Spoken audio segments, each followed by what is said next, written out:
Yung mga kabisik, ang gagawin po natin dito, tatanggalin po natin yung bolt na nabali sa exhaust, tsaka i-retrieve natin uli. Let's go! Ang una po natin gagamitin na lead yung maliit muna. At sa susunod yung malaki. Tips rin po mga kabisik, dapat naka-align pong lead natin sa original na direction po ng bolt para hindi sila ma-disalign. Or yung isang bolt sa babaw, pwede rin yun ang sundan nyo.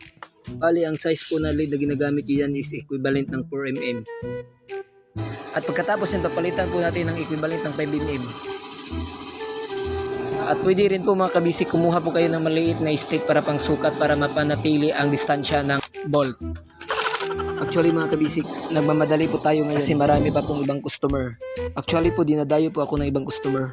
May tagapagadian po at saka Usamis, pati na rin sa Dumingag. Bola lang At yan. ayan po si Manong po, taga-Usamis po yan, naghihintay po sa akin.